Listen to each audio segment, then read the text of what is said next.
Hello, everyone. Welcome to our today's online talk on a topic that made headlines this summer.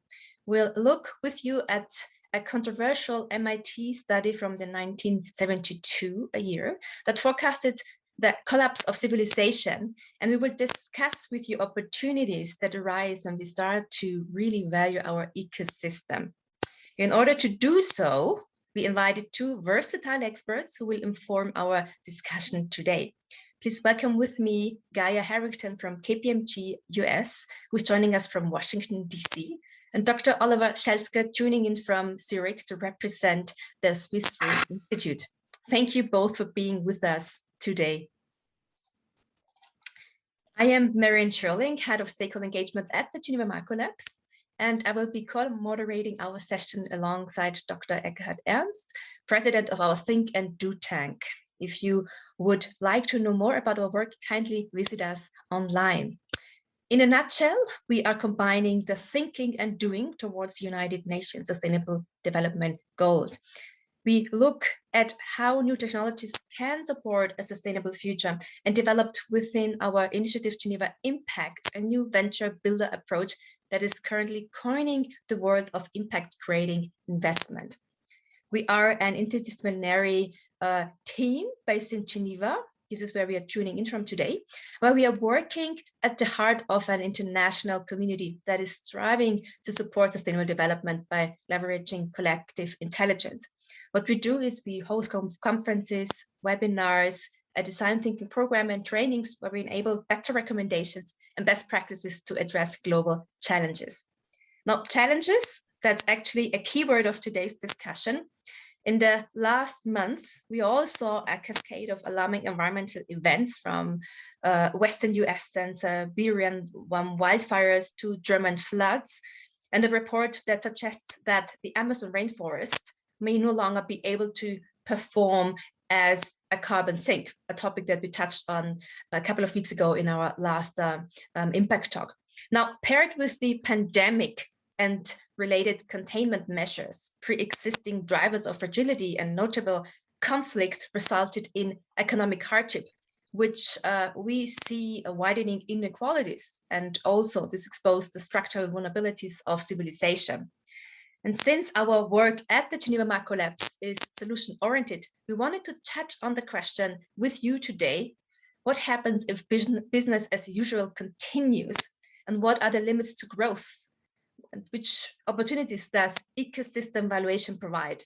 And therefore, we organized our discussion today in the following way. You can see here on the slide our agenda. We will first have Gaya Herrington speaking about her work. She did a data check on the MIT model that forecasted societal collapse. And it was the first system dynamics model of the world, and showed how business as usual would lead to a global collapse. Last year, Gaya compared empirical data to the model scenarios to see how much they aligned, and her findings constitute a dire warning, but also provide insights on how to avoid societal breakdown. Oliver Schelske will then connect the dots between some critical factors that endanger our window of opportunity, notable biodiversity loss, climate change, and ecosystem service degradation. His work at Swiss Re shows biodiversity loss and ecosystem service degradation pose a threat to the economy, since 55%, that's about 55% of the global GDP is highly or moderately dependent on biodiversity and ecosystem service. During the presentation of each speaker, each of them will have about 10 minutes. We will welcome you to already post your questions and comments in the chat box.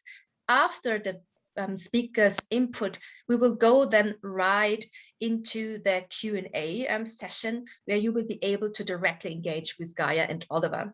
And this actually brings me to the favorite part of our online talks, because this is meant to be as interactive as possible. And we'll have about half an hour for the Q&A, which will be moderated by Ekkehard. Now, let's start. And I'm just releasing some more people from the waiting room. We'll start with you, Gaya. You made headlines this year about your update on the limits to growth. study known from the 1970 bestseller that forecasted a scenario of global social collapse occurring around the present time now if humanity did not alter its priorities. And The Guardian, The Independent, Harvard, and many more wrote about your findings, and we are really pleased that you are with us today. You are a published author in systems thinking and sustainability. And Gaya, you work as Director of Sustainability Strategy and Risk Management at KPMG. Gaya also has worked there with multinationals on ESG risk management and global climate or sustainability strategy setting. She holds a Bachelor in Econometrics from the Liberal University of Amsterdam and a Master's in Sustainability from Harvard University. Now, coming from the field of complex system modeling and approach, for which 3 physicists just earned the Nobel Prize honoring their work on climate and other complex systems, how would you, Gaya, summarize the limits of growth study? In other words, what was the MIT team looking at back in the 70s? And what did your quantitative comparison between their scenarios and empirical data available now reveal? Gaya, the floor is yours. Thank you so much, Marianne. That was a great introduction. Yeah, so it was, as you said, it was the first of its kind at the time. So it was a system dynamics model of the world, and system dynamics was a new way of modeling at the time, pioneered by Forrester from MIT. And one of the general differences between, for example, econometrics modeling and system dynamics is that all the variables, you take a system, all the variables can interact with each other. And so it's all endogenous. And what you see then, and something that's a lot harder to model with the more traditional kind of modeling techniques, is these things that you see in systems all the time. Delays in effect, compounding, tipping points, exponential growth, exponential decay, et cetera, et cetera. So non-linear behavior, in short. And so what they did was they, a couple of the variables that if you go to the next slide, you can see some of the scenarios that they produced with this model. So you can see a couple of the variables there. These are some of the key ones that I also used data for to compare. And so we have, it's a bit overwhelming when you see it for the first time, but what you basically see, you have natural resources. This is all on a global scale, again. Industrial output, world population, food production, pollution, and there were a couple of others like fertility rates, so births per woman, well-being, and our ecological footprint. And so they produced this in the 70s, and these scenarios, these are 4 different scenarios. And they created it by varying underlying assumptions. So the first one on the left, top left, is business as usual, which we're discussing today, and that was based on purely historical averages. The second one is also business as usual too, so also historical averages, but double the amount of resources, because in the 70s, and still today, really, the amount of natural resources, so fossil reserves, for example, what we have is actually hard to estimate because it's in the ground. And so they produced that scenario just to counteract the criticism that they may be underestimating it. And then on the left bottom, we have CT, comprehensive technology. So that assumes an enormous amount of technological innovation, which of course we have, but they are unprecedented levels. So much higher, also distribution much faster on a global scale than we would have ever seen today, because this is a global model. So you assume that technology will also be spread very quickly with people who cannot pay for it. And then the last one was stabilized world, which assumes that not just are we more innovative than ever, do we have double the natural resources that people thought we would have in the 70s, but it also assumes that humanity actually consciously shifts its priorities. So it shifts resources away from industrial output towards health and education services. Now, at the time, it was indeed, as you said, a controversial study because as some of these scenarios end in collapse. And that was something that not everybody agreed with or wanted to agree with. Either way, as you can see, for example, in business as usual, or let's say the top two, let's assume we have double, it actually did turn out it seems we had more natural resources than we thought in the 70s. So let's look at both of these at the top. They both show a collapse. For example, industrial output shows a steep decline, which is what a collapse is. It doesn't mean the end of human civilization completely, but it does show our future well-being is going to be a lot less than what we have now, and it's going to decline fast. That's what a collapse means. So given that not great prospect, I thought, well, let's see how we're doing, because this is a couple of decades old. So let's see how this stacks up against observed data. So that's what I did in my journal article. That was, as you mentioned, published last year. So if you go to the next slide, you can, so this is where you can find it, Update to Limits to Growth. It's in the in Yale's Journal of Industrial Ecology. So it's also in the link from KPMG that Marianne just showed. So you can just download it there too. That contains all the graphs for all the variables. This is one of them because this represents on average quite well what I found. So if you look at the purple line, that's the observed data. And then the other 4 lines are each of the 4 scenarios that I used to compare it to. And so what I did is I took data from public credible sources like UN agencies, the World Bank, OECD, the ecological footprint, all of that stuff. And I mapped it, I plotted it against and several key variables. So for example, for the birth rate, you see that it aligns pretty closely with almost all of the 4 scenarios, but it does align closest at this moment with 2 scenarios, the CT and the business as usual 2. So what this means is, and we can go to the next slide. What this means is, and this is another plot of these things, and it's the same picture, right? It's closest to CT and a business as usual too. But what I would say is, so at this time, we are fairly close to everything, which in my opinion shows that it was a pretty good model. I don't know many models that are accurate a couple of decades into the future, personally. It is also a dire warning because right now it's still relatively close to everything, but they start to really diverge within the next decade. So for me, this is a message of we really have to act now or never. And when I say act, we need to make a drastic change. We need to transform our society. We need to change about everything about how we meet our needs today. And in that case, we could actually align maybe a little bit closer with stabilized worlds, because that's the thing. We are aligned least with stabilized worlds right now, but we're not that far away that we could never catch up.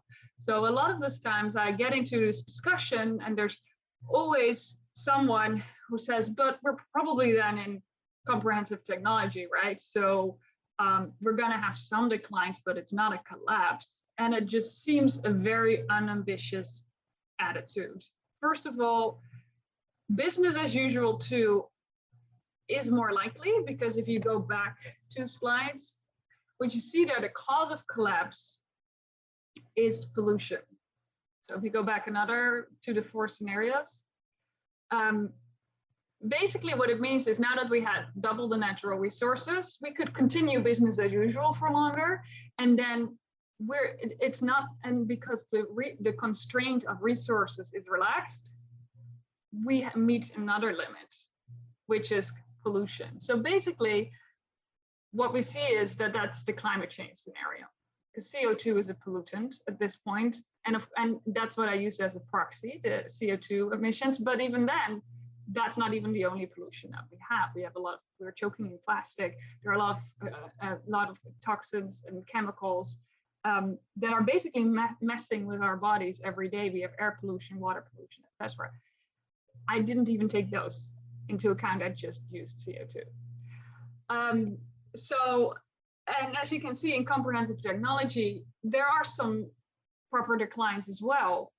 And like I said, the underlying assumptions of comprehensive technology do not align with what we have done so far. So it's a big bet to say that maybe we go on there.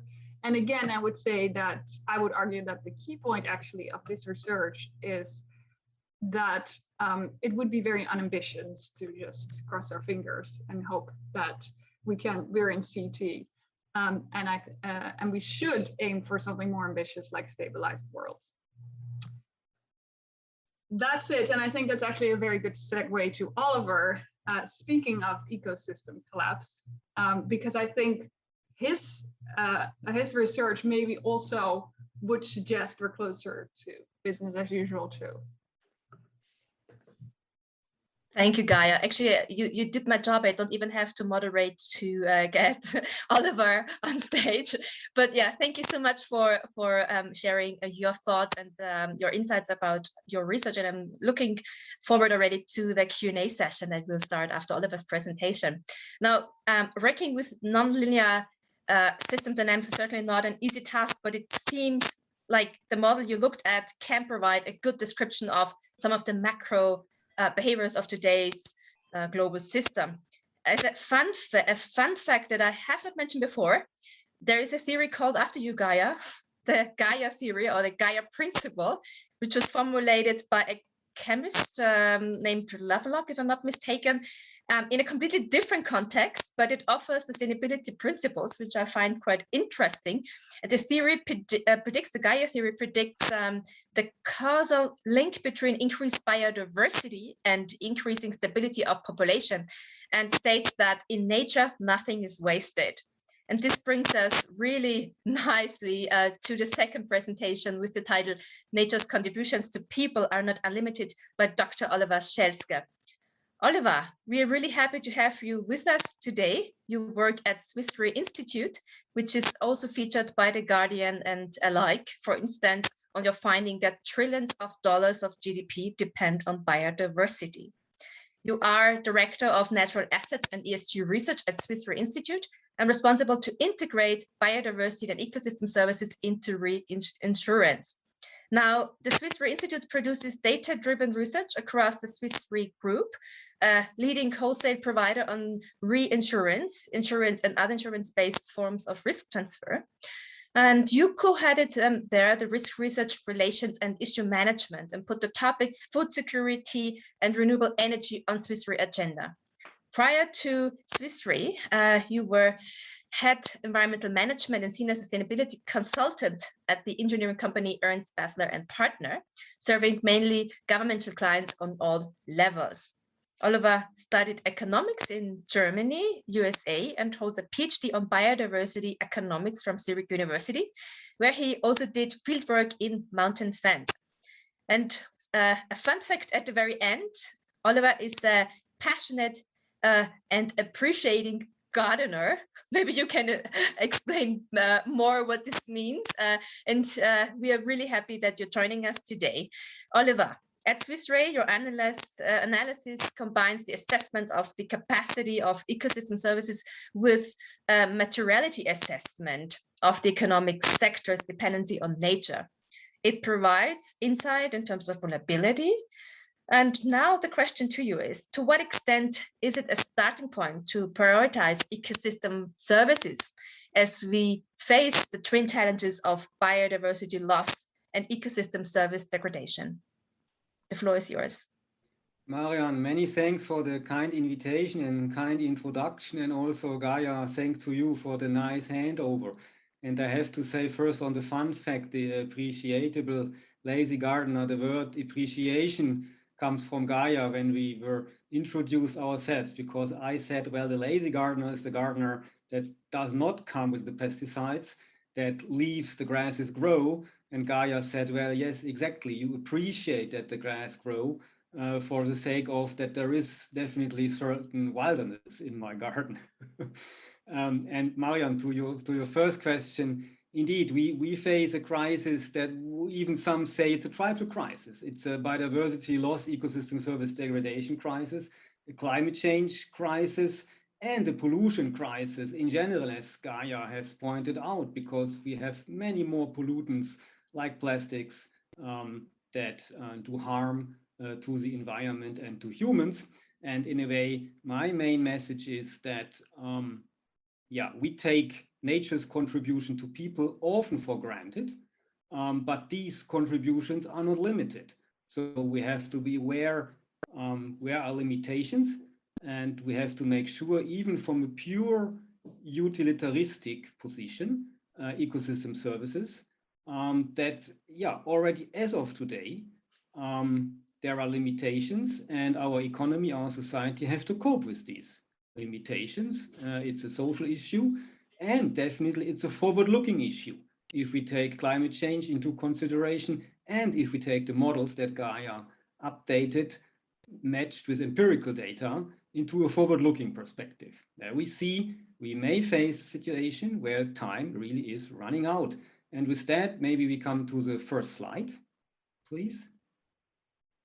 Yeah, so this just tells you where we were coming from. Swiss Re basically looks at climate change since the late 70s and at biodiversity since the early 2000s, out of an environmental liability perspective, if damage to the environment is insurable. And it has been left-hand side, upper corner, it has been the Dutch National Bank in around February 2020 that pointed out that if all ecosystem services where the Dutch financial institutions depend on go to zero, 510 billion of assets in the financial services in the Netherlands are at risk, or more than 36%. Then also we see this number 91% flood damages. What does this mean? This is that we have to improve our understanding. What is the service? What is the contribution of ecosystems?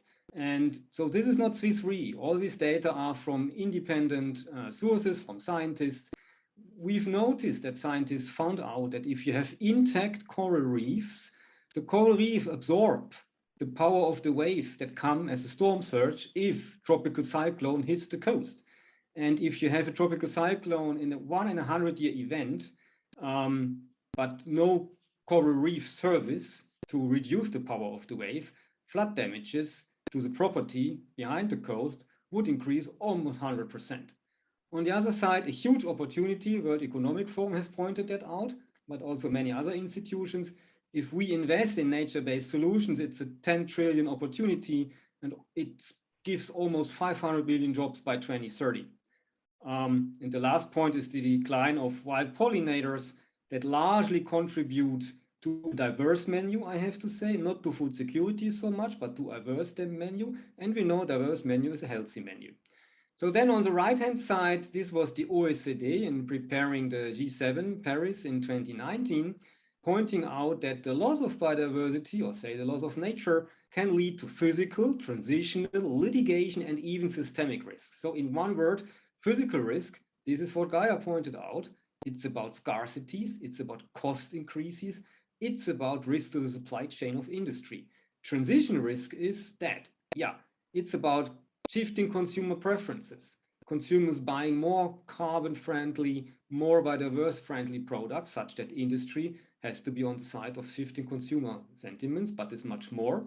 Litigation risk is about changing regulation that enterprises have to fulfill.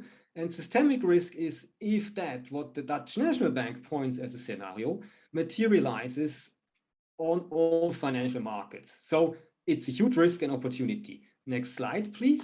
The next slide shows then what we did. So we compiled data from multiple scientific papers, data on ecosystem services. We decided to look at ecosystem services defined by IPBES, that's the Intergovernmental Panel on Biodiversity and Ecosystem Services. There are 17 ecosystem services that matters, let's say, to the world. And we decided to take 10. 10 because they matter most to us and to our clients, and because we realized there is a good data situation. So we looked at the 10 that I displayed there: habitat intactness, pollination, contribution to local air and climate, the water topics, soil fertility, if you take the carbon uptake, but also those that matter more, like erosion control, coast protection, matter more to property insurers.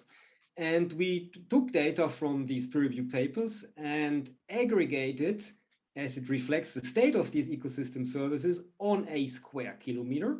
And we are able to aggregate this then to regions and even countries to have this globally comparable, because as Swiss Re, we operate in 60 countries of the world, have clients there. So for us, for our models, the work must be globally comparable. And what was the result then? That's the next slide, please.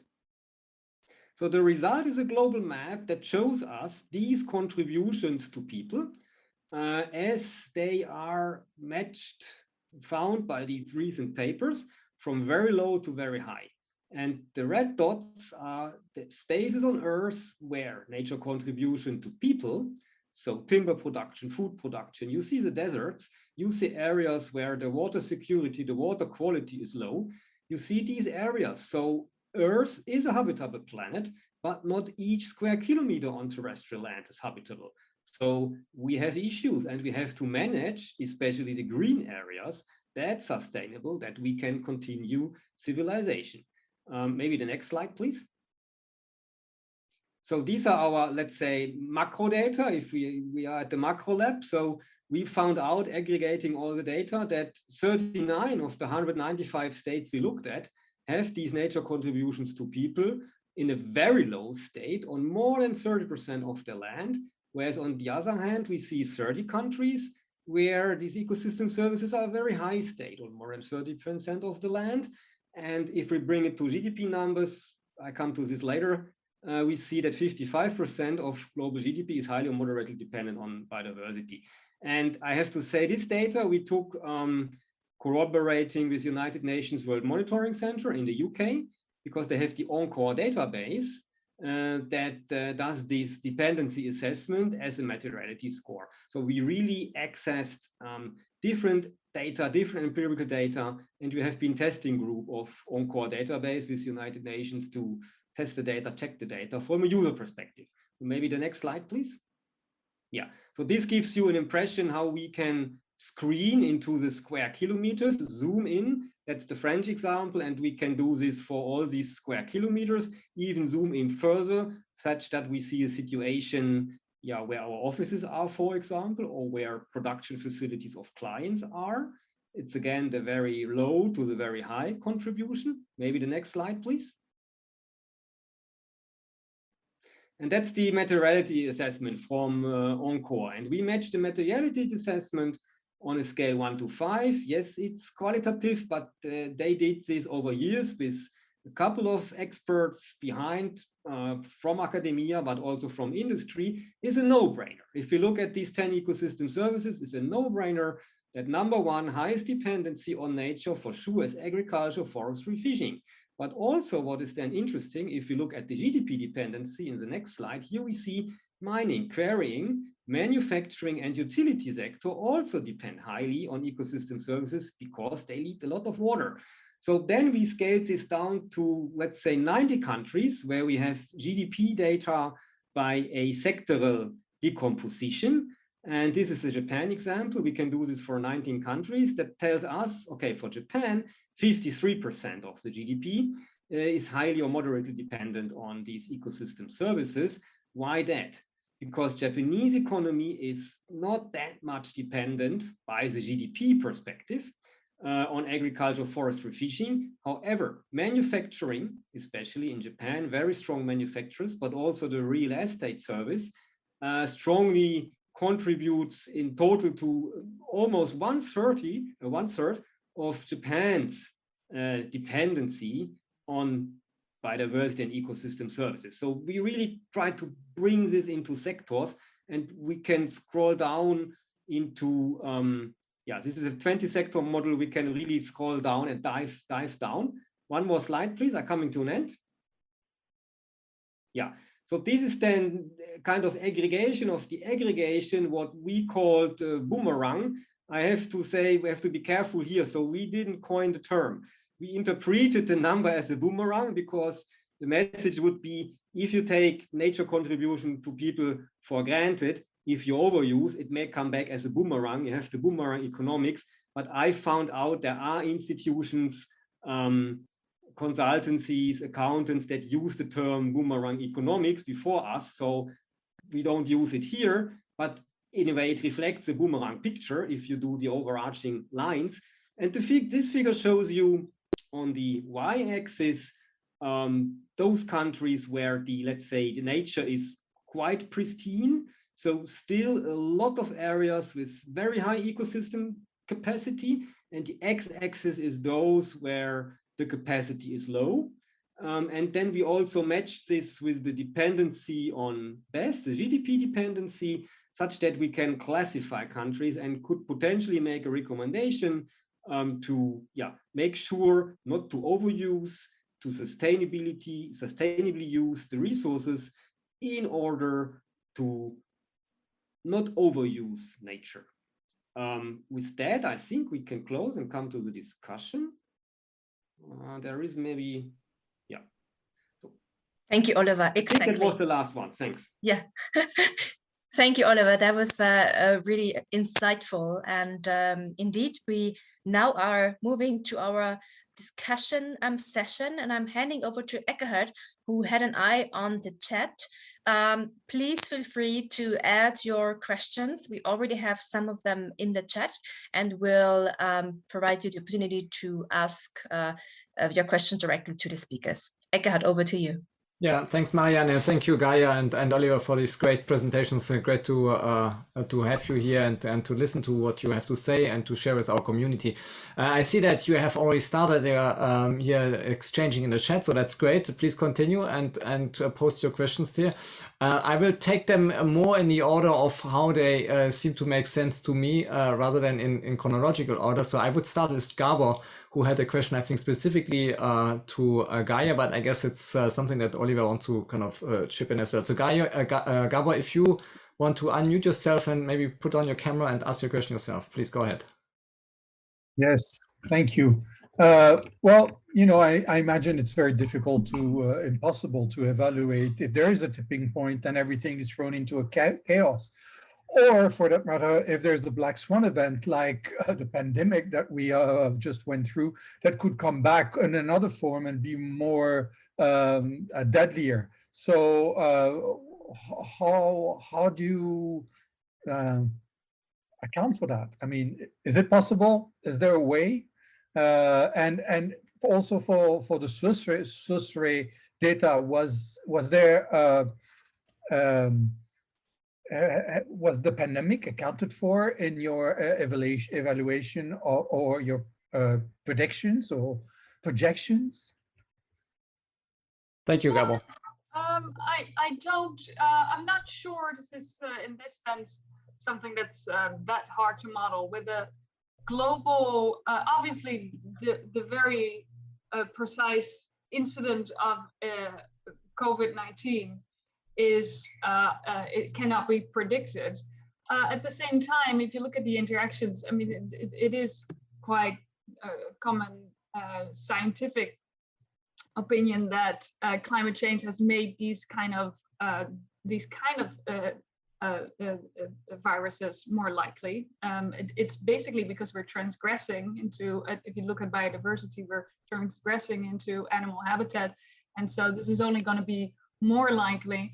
So when you there's no variable for a global pandemic in the model, but you do see interactions of when there's increased pollution, we see reduced health, and we see eventually even in the model population decline as a result of that.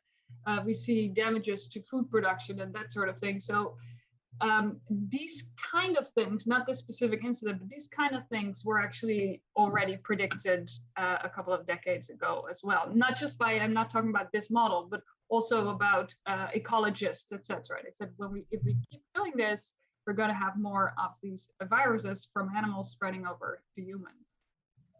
I'd like to give another example because it's something that could happen. What about the Gulf Stream. What if the impact of climate change changes the Gulf Stream? That will have a tremendous impact on climate that is not modeled anywhere, not as far as I have seen. And it's a plausibility. I mean, scientists have been looking at that, and we see that the Gulf Stream is being impacted by climate change. Right. So again, the Gulf Stream itself is not modeled, but the fact that the pollution of CO2 in this case, which causes climate change, would disrupt how we do things on Earth, and it would disrupt, for example, again, our ability to produce food, that sort of thing. That's definitely in the model and very predictable. What we see with climate change, it's more almost a bit climate weirding. So things just become more erratic, more unpredictable. And Gulf Stream is one of those things, and a major one.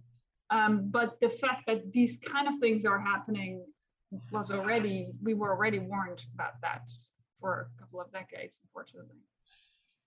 Maybe just before Oliver, you want to add something maybe to that? Can you give us maybe a sense, Oliver, about more concretely what these impacts would look like? And I specifically think about also people living outside, let's say Europe or North America. I mean, we have here people calling in from New Zealand actually, or from India as well. I mean, can you give us some concrete sense on what these tipping points would look like from your type of research, on your analysis? Yeah, maybe to this question, Ekkehard, and to Gabo, your first question. So the data that I've shown, this state of ecosystem services, we do not do a forecast here, because we see this data is in a way mirroring the state, but it helps us to do vulnerability analysis, to assume if current trends that we observe go on, to assume if we match this data with climate data. So climate, there are good scenarios, drought indexes, precipitation indices, that we are able to overlay this. We can pinpoint to areas where we would say these are areas where the vulnerability to human, to food security, to industry will be threatened in the future. So with that, what I do is not doing a forecast, but with the macro model, Gaya is doing exactly that. You see from the macro level where are the trends. In ecology is difficult to say if you look at, let's say, wetlands, to exactly forecast a tipping point of a wetland is very difficult. But now when we say climate tipping points, if they come, and Gaya pointed it out, and all your science pointed it out, there is a lot of literature that discusses tipping point, that if the tipping point is reached, the resilience is lost, and it goes into the other direction, such that, for example, yes, the stop of the Gulf Stream, that would mean that for most parts of continental Europe, we get a more Arctic climate if the Gulf Stream doesn't warm us anymore. What this would then mean to the southern hemisphere, now I have to admit, so C3 is very science driven. I'm not an oceanographer, so I would need to look that up, what that would mean for the southern hemisphere. But for continental Europe and for the UK, it would mean that we get a more Arctic climate, definitely, with all the consequences: harder winters, longer winters. Thank you. I think some of you had already started kind of discussing about possible solutions to these scenarios that we just heard from. And I think, Frédéric Guarino, you had a suggestion about kind of shift in energy mix. Do you want to unmute yourself and ask your question? Yes, I'm sorry, I don't have a camera on this computer, but thanks for a very exciting collision of minds here. Very glad to join you all. So yeah, the energy mix is paramount right now. We may be going into the equivalent of the 1973 or 1979 shock for energy. We're seeing India, for instance, say that they have 3 days left of coal. China has been for 3 weeks shutting down, for reasons that are still unclear, their own electric grid. And the question begs, before renewables can actually pick up, we have a technology that's proven that is controversial, but it is proven, which is nuclear. And I'd like to hear your thoughts on how nuclear can be and should be part of the mix. Thank you. Who wants to go first? I can say the Swiss Re position is now the insurer position. So Swiss Re insures industrial risk. And the current nuclear technology, from a global perspective, but also from an insurance perspective, the issue is that it is hard to model, I don't know, phrase it like that. The chance of an accident is extremely low, but the impact of such an accident, the cost to humanity and to the earth, goes infinitive. So this means it is extremely hard to model. And this means that Swiss Re is not insuring potential risk of nuclear. And this is the position of all the governments. So there are pools where the insurers and the reinsurers and the governments invest such that there is potential money against nuclear accidents. The other issue with nuclear is that the waste issue is not solved. That's a huge issue for the next generation. Sustainability question, equity question, and also the question of weapon proliferation is also not solved. And we have always said until these questions are not solved, it's an issue with the existing technology. But that does not mean that research into fission technology should continue. However, now I'm not saying this as Swiss Re, but as a reader of the magazines, of the papers, we see that this hope into fission has been there for decades now and hasn't been fulfilled. So then you can argue, well, if it hasn't been fulfilled on a 20-year horizon with so many sharp brains doing research, maybe it's not possible, right? On the other hand, technology averse nobody should be, because if we stop researching, there's no way. So research in small nuclear should go on, but we have also to note that that uranium is also limited, and there we are with limits of growth, limits of resources, and that's why maybe give a word to Gaya as well here then. Yeah, no, I think all those points I completely agree with. And I would like to add that I personally don't understand this discussion because we have a better alternative, right? We have solar, we have wind. That does not carry all the risks and the limits that so far that we've seen in research that Oliver just mentioned. And as it's not even renewable. It's not renewable. It's just lower maybe in CO2, but there are definitely still a lot of environmental consequences to it. Plus we would bump into scarcity limits very soon. So I personally don't understand this discussion so much, given that we have better alternatives in solar and wind. Thank you. Maybe because some of you had already started kind of thinking a bit broader in terms of societal implication, and I think Gaya, you alluded to them as well in your closing remarks. And Patrick, who unfortunately had to leave already, kind of posted a question which I will read here, and then I give the floor to Walid to ask his question because it's very related. So Patrick had this question. With the rise of impact investment and greening of financial services, it sounds like we are going through a paradigm shift towards a more stakeholder and environmental approach? Or is global capitalism really pinning its future on a carbon capture or methane removal technology to appear? So that's his question. And I think Walid has kind of maybe a follow-up question. Walid, if you want to unmute yourself and ask your question as well. Yes, and first, thank you very much both to Gaya and Oliver to some very insightful presentations. So my question is specifically for Oliver. We as a society, we have a tendency of not valuing what is free. And when something is free, we just take it for granted, and that's it. Ecosystem services, biodiversity is a free public good, effectively. So it's imagine like you're living in a city where you get free healthcare, you get free, education, police, firemen, and we just happen to be digging up, the sidewalk, removing a teeth out of the teachers, because we can sell it. That's kind of the equivalent of what we do to ecosystem services. So if they're free and not valued, how can we create value? Is it through regulation? Is it through by making it into valuing it and making it into a tradable commodity? I'm curious to know about your views on that. Thank you. Thanks, Walid. Oliver. Many thanks for both questions to Patrick and Walid. So it's a complex topic.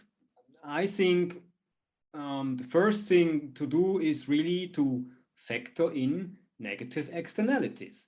So the pollutants that lead to climate change, they are in a way public bads, and we need to have a market for emissions. We need to have a price on carbon, methane, and so on, and we need to have it globally. So there are functioning carbon price markets in some countries, but not globally. And the negative externalities that are caused, they need to be priced in, because still, yeah, I'm an economist. I believe in the power of prices as a signaling instrument. Saying that, also I think and it's easy said, but we have to say it. So if we stop saying, it's also an issue. All the subsidies that are countering these issues, so all the subsidies that lead to, let's say, exploiting resources, that lead to pollution, adverse subsidies. There are many subsidies, fuel or agriculture, that actually do harm carbon or biodiversity. These subsidies need to be, let's say, reimbursed, and positive incentives should be put out. However, this has been around for so long, of course, it created a certain structural stability, that if one changes this, if one governor would change this from one day to the other, we have seen this, the yellow vest in France, we have seen this, it causes also social issues. So this is really the tough thing, to change something where many people depend on for the sake of the environment. So everything that must be done sustainably. That means must also reflect the social side and the poorer people who may not be able to afford, say, 4 to 5 francs for the liter diesel or benzene, and even are not able to afford the electric car. Or if you can argue how ecologically the electric car is, but they may not afford the public transport ticket, or may not afford the hydrogen cars. You can argue, right? So it's expensive. So I think these things must be done. They must be done systematically. These problems are global, so they must in a way be undertaken by the global society. With biodiversity, the issue is a bit, the benefit is less a global problem. It's also very much a local problem, but climate change truly is a global problem. And maybe to Patrick's point, I also see this. I see an extreme positive dynamic in industry.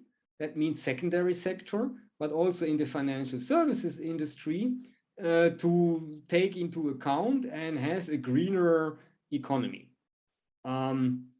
If this comes fast enough, that's another question. For Swiss Re, the issue is that it's our business model. We insure property against storms. So it's our message that we are on the side of those who, let's say, argue against climate change, very vocal for decades. Thank you. I wanted to pick up on that last point and maybe being a bit more provocative to Gaya. Is that fast enough, that what we see now, I mean, this change in sustainable finance, and so is that fast enough, or the changes that you were describing seem to be much more radical? So can you give us maybe from your perspective and from your modeling experience, maybe a sense on how extreme or how strong these adjustments need to be?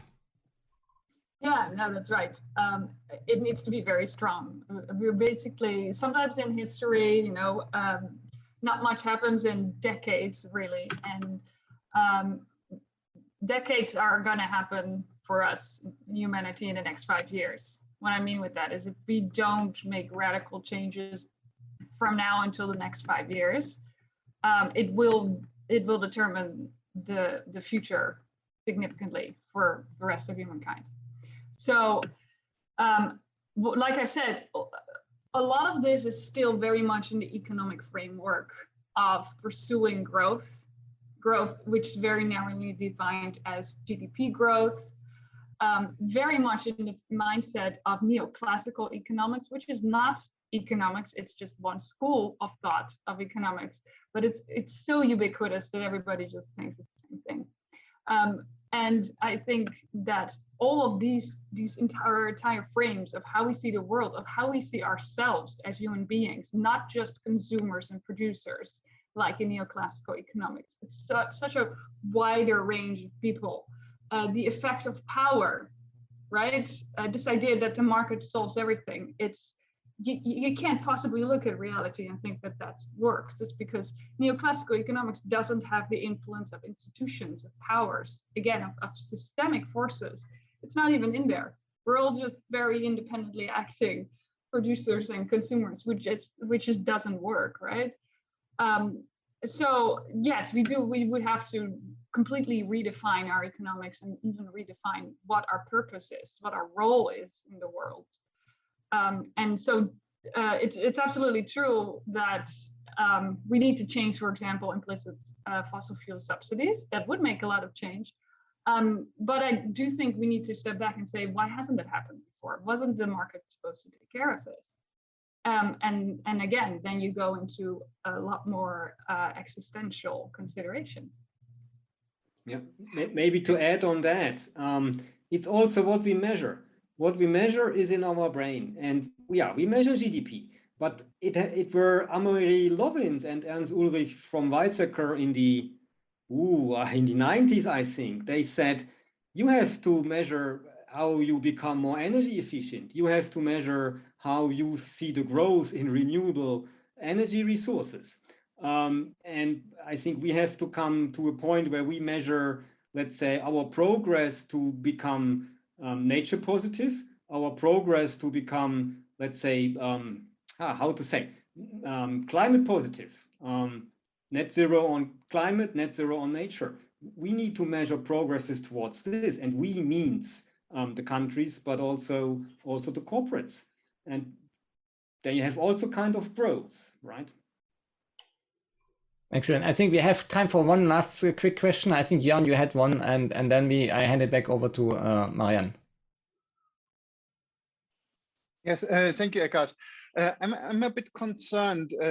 Currently, we see that limitations in supply of fossil fuels like gas, oil, and coal cause major disruptions. And when we see what we really need to limit to stop carbon emissions, this is much bigger than the small limits that we see today. But these small limits already cause major disruptions in the supply chain and in the economy. So how can we overcome this burden and really change something when already a minor change is causing so much trouble? Thank you, Jan. Who wants? Yeah, I've had this question before. Because they said, well, what do you mean we need to act now? Didn't they say that since the 70s and we're still basically fine? So then you go back to this point of, yes, well, system tipping points, etc. But also the message back then was, hey, if we want to make a relatively smooth transition to a green economy, to a sustainable economy, we need to start now. And they were right about that, and that opportunity has been squandered. We do not have any more time for incremental change. That's gone. We need to have a fundamental change, a complete transformation. And yes, I would love to be wrong about this, but I do think it's going to be a bumpy road. I don't want to argue with this point. The question is, how can we do it? We need to change dramatically, but at the same time, we need to find a way how to preserve economy during this change, because if the economy goes down, we have a much bigger, or maybe at least a very big trouble at the same time. Yes, well, to be clear, this is not a trade-off between the economy and the environment. The studies are actually very clear that long-term growth, even if you want to stay in the growth paradigm, long-term growth is actually very much damaged by what we're doing right now. Climate change has enormous financial risks. the social risks of inequality and all those things. So there's not really a trade-off. I think it's more what has been the limiting factor so far is the willingness of the ultra wealthy to share. That's why you keep pursuing growth, right? Because then you don't have to share and you just give a sliver of the growth every time. And I think what we see now with a lot of social movements are even that it's just not enough anymore. And I think what we're going to have to change, you're right, and we will change one way or another. That's basically the message from limits to growth, the plural of limits. Like we're going to see a halt in growth anyway. It's just which limit do we want? Do we consciously want to change and impose that limit on ourselves and reduce our footprint, or will that be imposed on us? That's the change that we have. So either it's going to be imposed on us, we're not doing it. This is a possibility. But if we do, there will be some major social movements, fights between generations, probably a lot of increased conflicts between countries, etc. Thank you. Not very kind of great outlooks, I guess. Oliver, do you want to add something to that? Yeah, it's time to change consumption patterns. It's time to change everywhere, every domino stone where possible, make agriculture carbon friendly. I know it's tiny, but we also need to do the tiny things. So feed the cows with charcoal, XYZ, that was in the press recently. Socially, discuss negative income tax or positive, basic income. All these things one has to look at, because there are potential economic costs. Yeah. Thanks. Great. So before I hand over back to Marianne, both of you 30-second statement? Gaya first. Gaya. Are you muted? Sorry. Yes. 30 seconds. Well, I think I've said it all. Humanity is out of time for gradual change. And I think we must redefine our identities. I think we need to do it fast. New values, new economic goals, like as Justin says, the donut economics, for example, and what it means to be human and our role in the web of life. And there is a dire risk that if we do not transform our society to value life above growth, basically, we face a future of ecosystem collapse. But as Gabor says, there's also tremendous opportunity in this challenge for innovation and reconnection. And I would add redemption. Thank you. Oliver. Yeah, when the planet suffers, we suffer. So the approach must be nature-centric. The approach must look at the opportunity side, not discuss to what we have to give up, what we cannot do anymore, but as Gaya said, also what it brings to build a sustainable future. And that sustainable future is definitely, let's say, nature positive, carbon positive, but also really look at any social cost to have it socially fair. And last but not least, 1/4 of the population on Earth is using 3/4 of the resources. And the other 3/4 of the population on Earth use 1/4.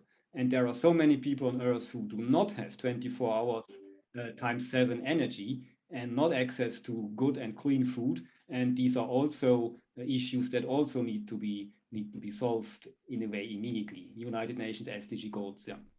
Thank you. 100% agreement on this one. Thank you very much to both of you, and I give back to Marianne.